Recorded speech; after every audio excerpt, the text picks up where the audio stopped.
It's the Luna Show.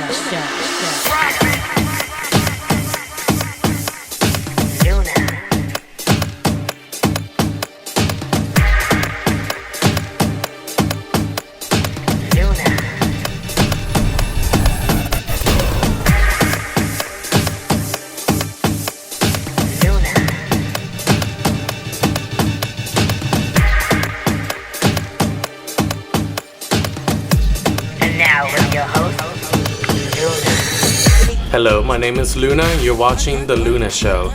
Right now you're about to be introduced to Nicole Icon. Nicole Icon. I finally got you. I've been asking you this for about 2 years now, right? Yeah. That's what you said? 2 years. So what's going on? Nothing. I'm just doing life, trying to change my life, trying to get into a better atmosphere so that I can be more of a positive leader to different people. So let me take these glasses off first. Yes. So I can just get into a better atmosphere so that I can be more of a positive influence on the scene. So and that's what I've been doing. you always that's what I love about you. You always give that. Like you always want to improve or help somebody or something. The story of my life, I call it. No, but that's beautiful because that's what makes great leaders. Yes. You know.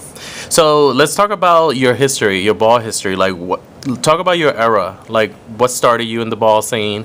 Well, when I first walked the ball was at the Mark Ballroom. I think it was Eric Christian Bazaar Ball, and it was 1994.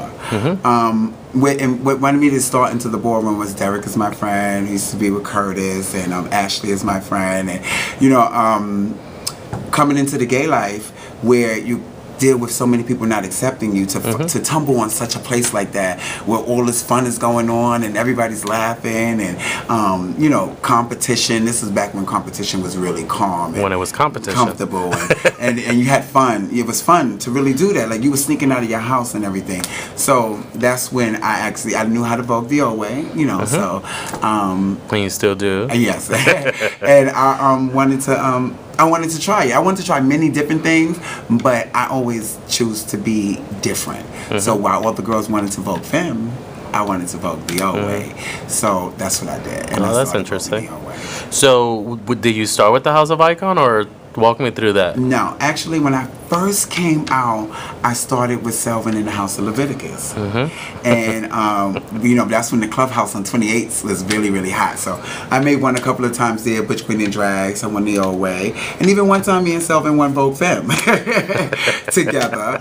And then after that, the mid-90s came around, like 97. Me and Ashley, that's my sister. Shout out to my sis. She was in the House of St. Clair. We came really close, and then I became a St. Clair. And that went on for maybe about until 1999, and that's when we decided to just go and open up the House of Icon. Okay, so you're one of the founding members of the House of Icon. Yes, so what is that like to be a part of a new house and new adventures? Because in a way you shaped what it is with the parents. Then ballroom was really different. It was a mother and a father, and it was kids. So you had the mother and father, which was James, shout out father, and you had Ashley and Sabrina, shout out to Sabrina. Oh, I love Sabrina. And yes, and as far after them, there was me, who kept all the kids together. I kept all the families together. There's the mother and the father, and they led the way for us to bring the house the way we did to the ballroom scene, the House of Icon. And back then, the House of Icon was just a femme queen, mostly a femme queen house. Everything was femme queen, femme queen, femme queen, femme queen. And it was good because it was all in a time when ballroom was so fun and we were all young and youthful and nobody didn't have a care in the world. So that's what we was doing. So the House of Icon took off to where it was supposed to go. So what's different from the balls in 94 for you and the balls now in 2013? Like what's the contrast for you when you sit back and reflect? There's a lot of things that come about in my mind when I think about that. Well, let's start off by saying that the balls back then were fun. You went there. You don't think the ones today are fun? I think they start off fun, but they end up angry. Yeah. And I think the anger comes from a deeper rooted place with individuals, So ballroom, to me, hasn't really changed. It's always been shade, it's always been judges, it's always been reading and everything, but the individuals and the spec clarity in ballroom has completely changed. It went really different. When I was young, and even to this now, I wouldn't talk to James any old type of way. You know, you just don't talk to your leader, your figure, or your mother, your father. You just don't talk to him any type of way. So I think now, there's a lack of respect, so a lot of people can't control their situation. Along with that, ballroom has grown tremendously. Well, there's a lot more people in it. Yes. So now you have houses with kids from all over the place, and it's kind of hard to keep them all intact and all following the code of, you know, the rules of code as far as this is what you're supposed to act. I know what you're talking about. What you do. So it is kind of hard because it's so big, and back then it was very New York, small. You know, everybody went to the pier together. We all hung out. So I think ballroom today, the conflict is the anger that the children are going through, and the adults. And the adults, we all living with real life issues now. It's a different day. It's 2013. So. Yeah, I did an interview with Michael Dupree recently, and he mentioned that he thinks a lot of it comes from the chops, because in his day, they weren't chops. Like, you know, you weren't dismissed. You were just sort of like, okay, you got a 9, you know. Right. And there was a first place, second place, and the grand prize winner. So nobody was angry at a ball. Right. So you think that plays into it? That plays a part into it, but chops were always chops. So I think now the chops have become more disrespectful. The chops have become more personal.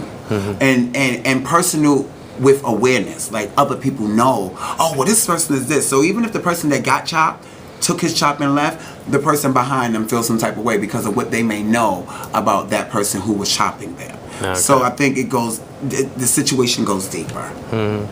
So I know you mentioned the pier. What was it like at that time? I know we're from the same sort of time frame, but walk us through that, because the kids today don't have that really. The pier we had. The kids today don't have. I mean, they in the good sense, today they have a lot of things we don't have. Right. But in another sense, we had a lot of things that they missed out on. And the pier was a place where you just went and you had fun. I mean, that's where houses started from. That's where friendships started from. Relationships started from. Half of my best friends to this day, that's where we met at on the pier. It was open. You can go with music. It used to be DJ Al, where he used to be playing the beats. And we used to really, really get out there and cut up and have fun. Used to stay in the village on the pier until about like the next day. The next day. In the morning, you end up on 227 down the block. Yeah. So yeah, they missed out on that. Yeah. So I know you talked about leadership and stuff like that. One of your elevation in the scene was becoming, you know, an overall East Coast mother with the House of Con. What was that experience like for you? It went right on with who I became. It went right along with who I became, thanks to having wonderful leaders like Ashley and Joseph and James, you know, and just other people around who loved me, and you know, that kept me intact to the person who I wanted to be, because I never wanted to be anybody else. So and it seemed like they knew what I was trying to be before I was even trying to be, as them being adults. So they kept me pretty much intact. So it went right with everything. I knew pretty much what to do. I think I got a little bit overwhelmed where it was like having a record on the charts, and it was 20. And then the record just went to number 1. And it was a lot. I wouldn't say a lot of pressure, because it's a job that I know how to do. I actually have a daughter who's 12 years old. And I've been raising and taking care of kids a lot. I think the most unfortunate thing about it was the statistics of ballroom, and how the politics, and how your house should be ran, or what you shouldn't do and what you should do. And I'm not comfortable with stuff like that when it comes to ballroom, because these are children, and we must treat them like that. And they're young adults, and we must have respect for them, and we must treat them like that. And you have to show love in order to receive love. So being Mother Corn was perfect, actually. I love the House of Corn. I thank them, James, BJ, I thank them all for that opportunity. I think it was something that God placed me to do. I think it was very spiritual for me, because it was nothing that I wanted around and chant. I never chanted I wanted to be a mother, or I wanted to do that. I just did it. Do you miss it? Just came. Yes, I do. I miss it a lot. Because I will be honest, I do like to control. I control things. It's not how you say it. it's not what you do, it's how you do. And it was the way that I controlled that I really enjoyed. You don't control things mischievously, underhandedly, personally, but I controlled with love. So that I know, but you know, I was so funny actually thinking about it. I was the soft one. I was the one that was like, "Well, let's talk to the kids," and you're the one like, "No, let's do this. Let's do it this way."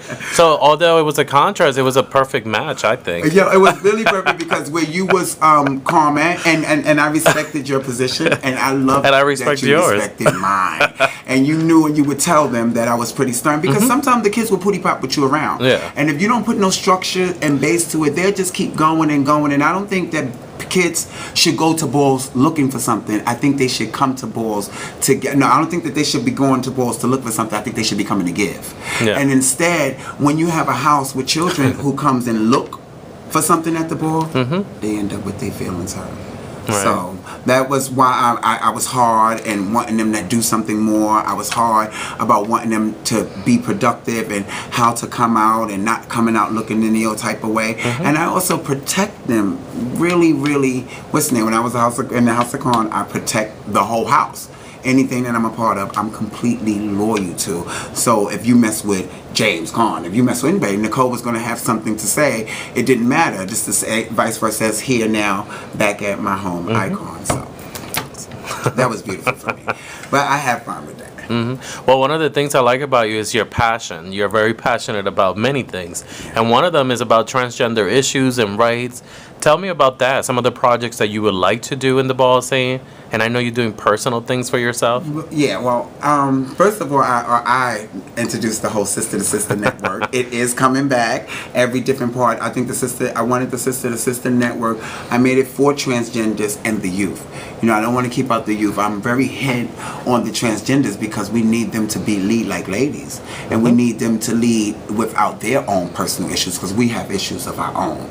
So I wanted to build a platform where I can be able to present multiple things, you know, a youth group, a sister to sister group, a radio show, even me working in outreach and doing HIV testing and all that. That's just I've always been like that from very young. So now today, I decided to stop pooty popping around. I know my grandmother Stanley and Joseph is my gay mother. She would always go off for me like, you need to do this. You should be getting paid for it. I was helping people with their apartments and doing all this extra stuff when I was young because I had the knowledge about it. So now today, I'm in school, 2 schools actually. I'm going for my school education and I'm actually going for the trainings, HIV 101, HIV testing, how to give a group. I wanted to give a group and I think we want to do so many things, but I learned something that there's ways to actually give a group. And the first way I needed to understand was, Nicole, it's not your group. Right. We know I needed to understand that. Because let's keep it real, we know they had to, and when I learned that strategy, I've just been moving along. So I have 4 more weeks before I graduate from that. And then I think maybe a couple of more months before I graduate from the school. I actually am a part of the Iris House. And I do outreach there. They have a trans action program that's there. They have harm reduction. They have a lot of different things. And the Iris House is actually trying to embark on the LGBT community.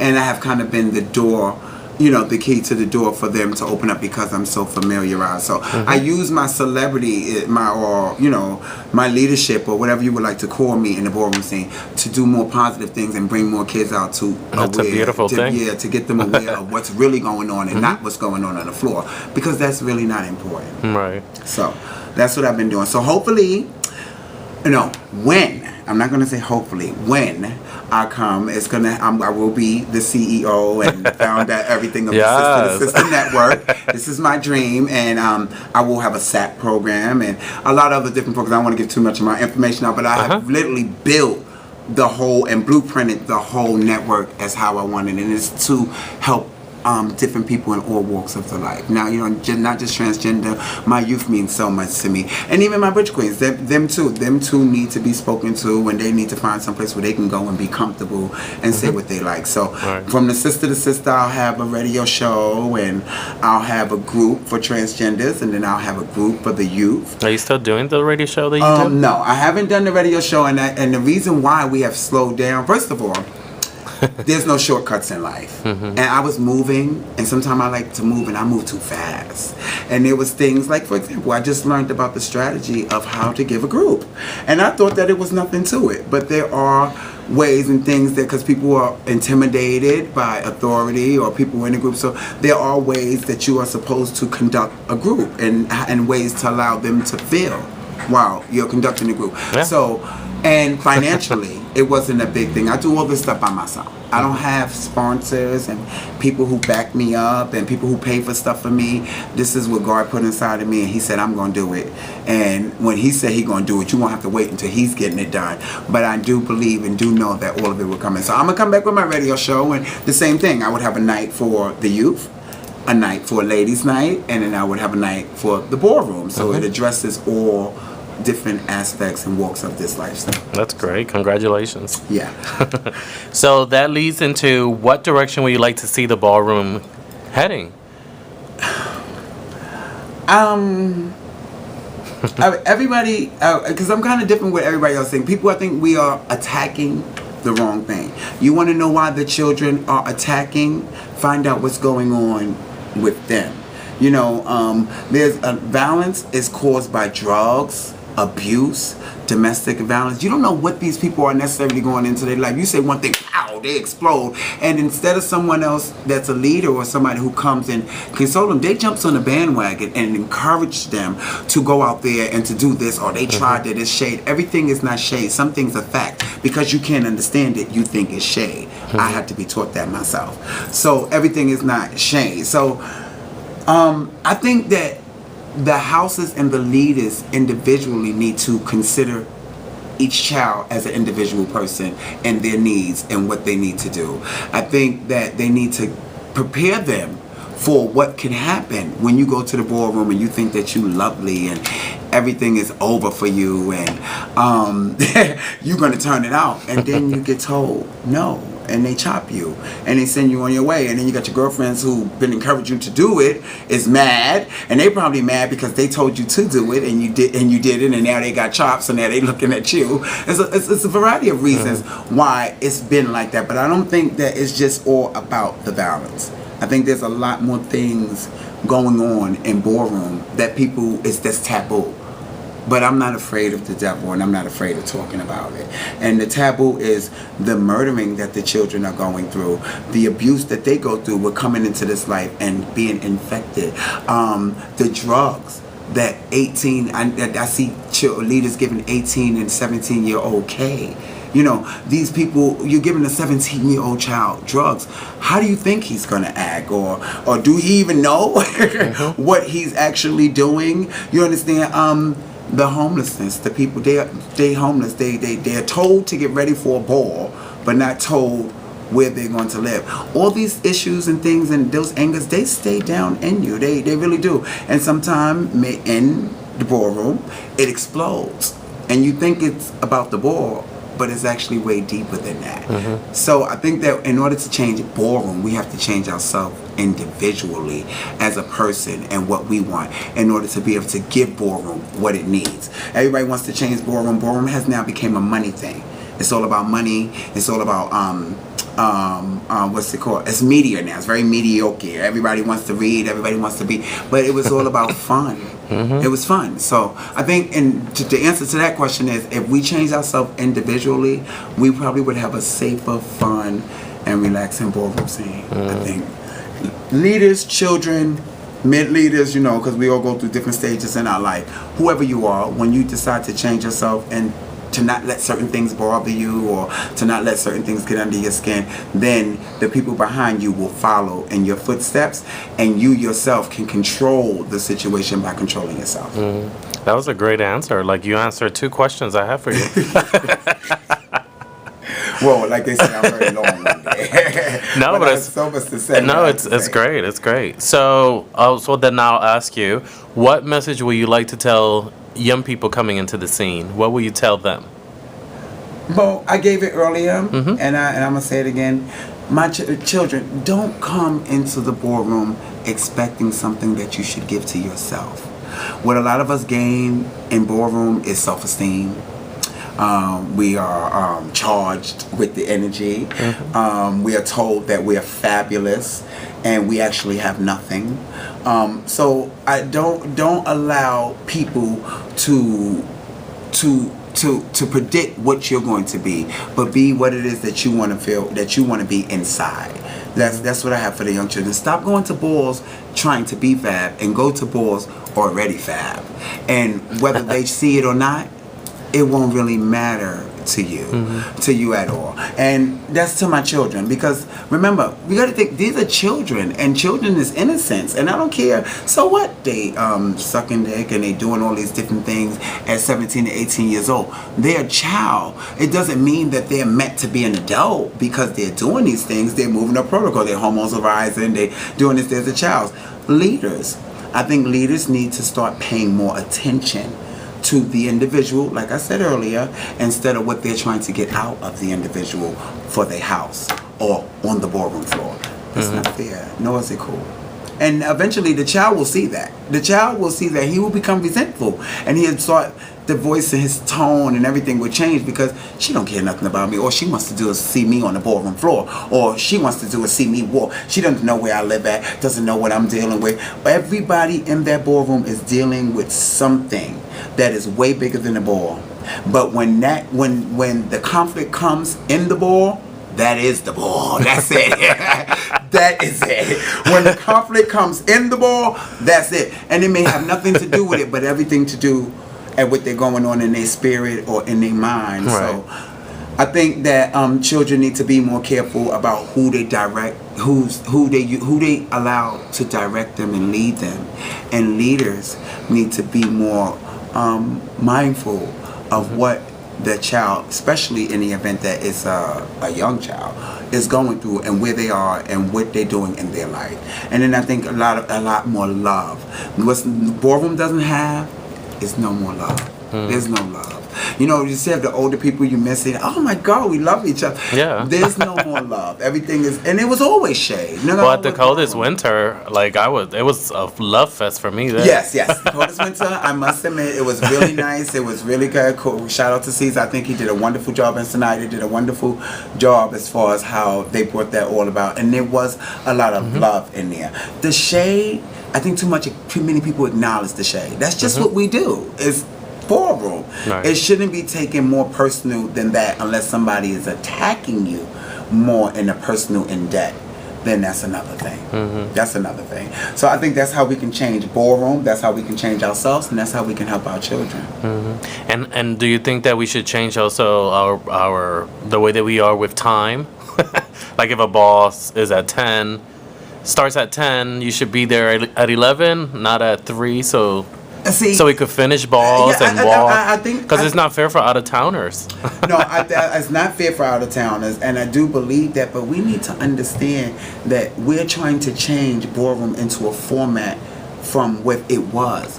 Ball always started late. Right. Before, we didn't have no more venues because of all the fighting and the conflict that we have.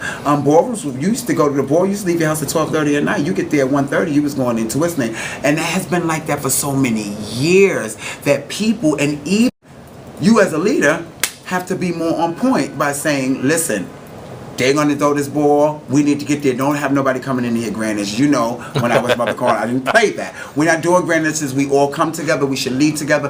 That's, you bring in love. And when you come with your house and so much love, all that other stuff don't even matter. Right. It really doesn't matter. So that's where I'm at with that in my thought pattern. So is there anything else you would like to tell the viewers? You need your own show. Yeah. Because I'm here filming you, but I'm actually like really into it. Well, you know, like I pretty much said, I'm not.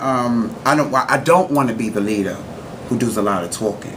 It's exactly why I'm doing this school. I'm in school. Exactly why I'm working in the field. Exactly why I'm getting all the trainings and all the certifications that I need to qualify me for all these different things, is because I don't want to say too many things that I don't do.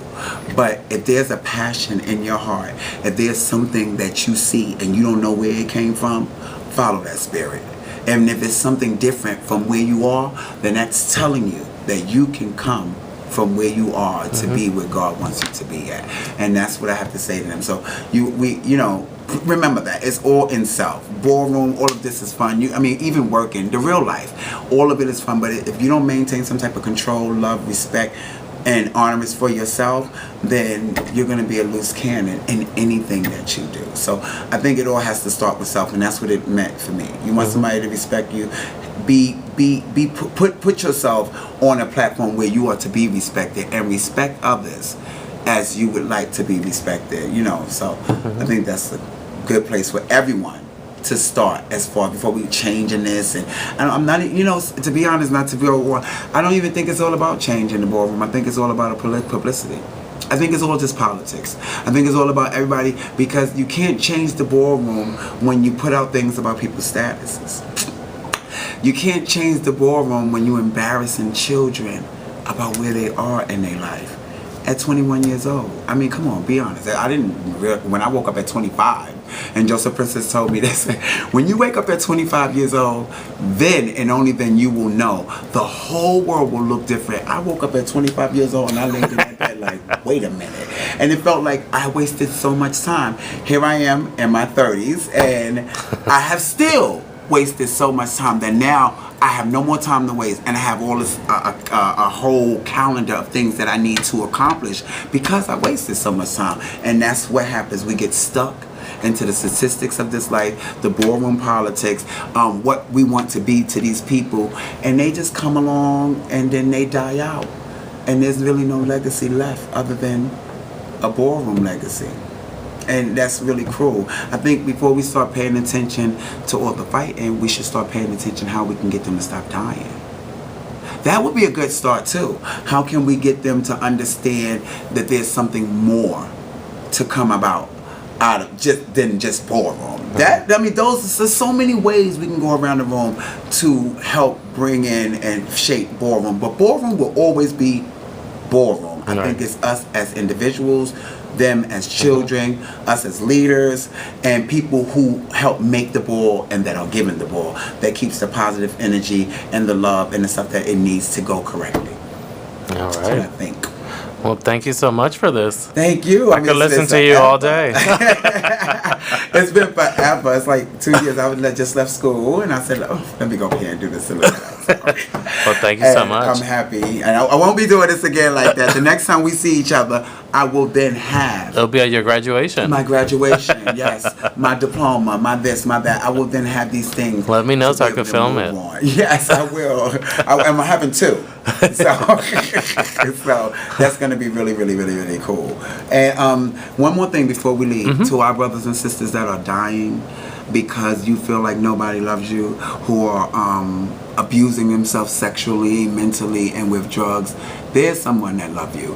And if that someone next to you don't love you as much as you would like to be loved, love yourself. And if you can't do that and don't know where that comes from, go to God. You definitely, whatever your spiritual background is, or whoever it is that you go to for a higher power, go to them. Go to their higher power and sit comfortably and meditate and get yourself later, and you will get love from your higher power, and you will know how to give love.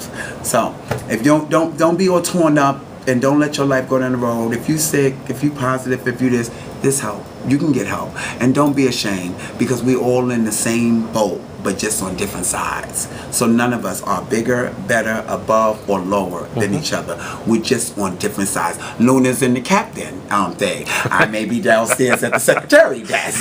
The other one may be teaching in the boat room at the back of the boat. We're all on the same boat. We're just on different sides. So, what I deal with now as an adult, I may have dealt with when you was a child. So now that me talking to you about your situation, you may think that I'm an expert. No, I just dealt with that.